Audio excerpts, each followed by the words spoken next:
So ito po yung interior, naka leather siya. Tsaka ito, nakalimutan ko yung tawag dito. Hindi siya basta leather. Ano siya, makapit sa balat. Nakalimutan ko yung tawag dito, sorry. Yung leather po yung armrest natin sa gilid. So madaling linisin. Lock and unlock for the gas tank. So hindi wala ng access dyan. Kasi nandito na. For the hood din dyan po. Sa ilaw, cup holder. 10-way adjustment seats. Back, forward, height, sandalan, lumbar assist. Ayan, pasok po tayo, mainit. So ito, for releasing po siya mamaya. Sa mga magtatanong, di na po available tong unit na to. Hiniram ko lang po sa kawork ko.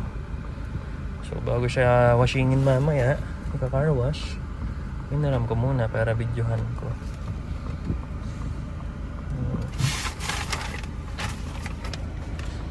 Disclaimer lang po, hindi pa ako ganun ka pro sa mga nababanggit ko. Ay, mga sinasabi ko lang po, based lang po sa nalalaman ko. Correct nyo na lang po ako sa comment if ever na may mali akong masabi. Ayan.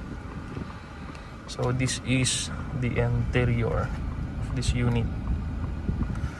Ito po, may pagka orange and red yung mga accent ng AC, ng aircon. Ito, kaya siya parang hindi masyadong orange sa video kasi ayan siya, 360 camera po andyan. Natanong yung aircon para marinig tayo.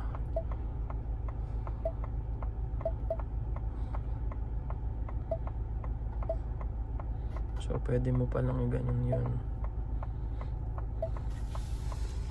So dito tayo muna sa cluster.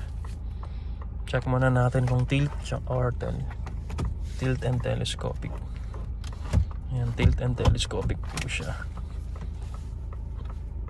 Yan.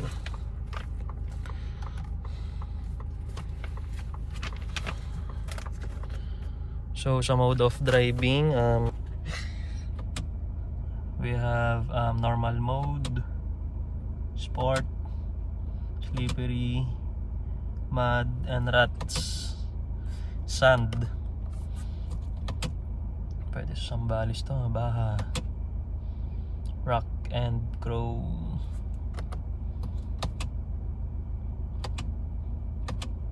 Back to normal tayo. So yan po yung mga modes of driving niya.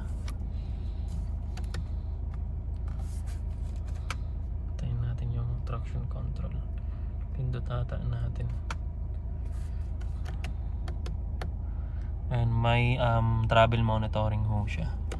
So let's say dito hanggang Zambales, matatime monitor natin siya, tsaka yung kain niya ng gas. Ayan, for the settings, so basically dito po yung infotainment system, pinaka home, Apple CarPlay and Android Auto, owner's manual, radio, phone and media. Ayan, for the auto hold, andyan po siya. So kinaganda ng auto hold, hindi nga lang yung paa mo kapag traffic, nakakapagpahinga.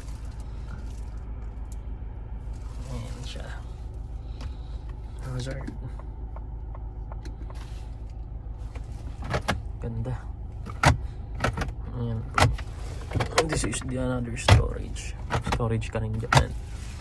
Walang salamin. I mean, walang ilaw ang salamin. This is for abang. Ano lang po siya, wala siyang display lang ata dito. Abang lang siya kung ano mga ipapalagay natin, accessories or mga lights. Ayan po. 12 volt socket tayo dito. Tsaka ayan, yung logong yan, just in case na madrain yung battery nyo, since keyless to, ilalapag nyo lang po dyan yung battery para mag-on yung engine. Ayan. Of course, 4x4, meron tayong 2-wheel drive, 4-wheel, tsaka 4L pag may mga kargada tayo. Ayan siya, electronic brake, traction control, auto park. Ayan, sa auto park po ni Raptor, para siyang sa top of the line. Ilo-long press nyo po yan. Hindi siya kagaya ni Territory na wala kang gagalawin. Sa kanya ilo-long press mo yan kapag mag-auto park ka. Ayan, sasauli na tayo. Sauli na natin.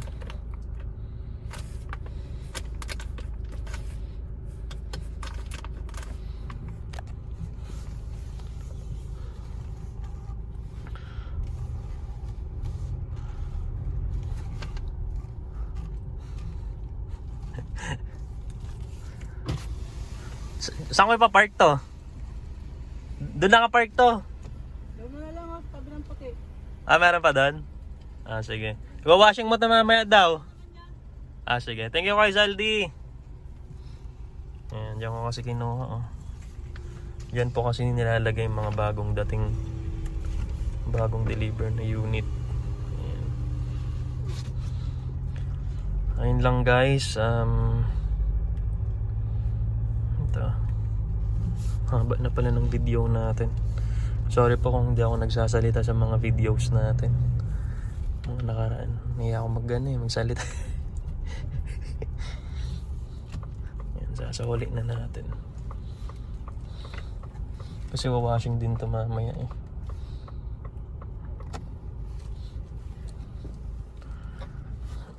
Ayan. Ayan, sensitive ng sensor nyo. May nadedetect siyang mga damo. Kaya tumutunog. Neutral, electronic brake, tsaka park. Ayan siya. So, tignan natin sa likod.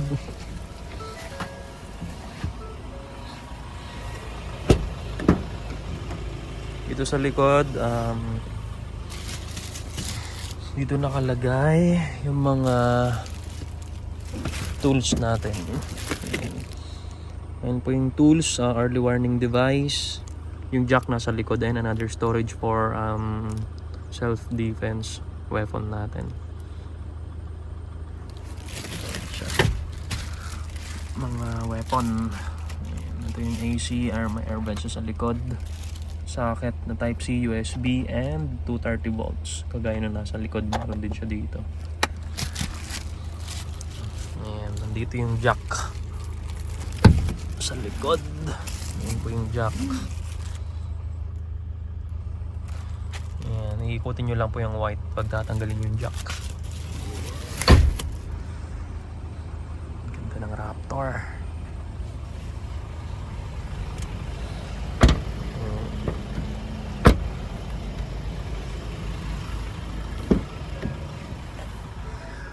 Ayan, maraming salamat po sa panonood.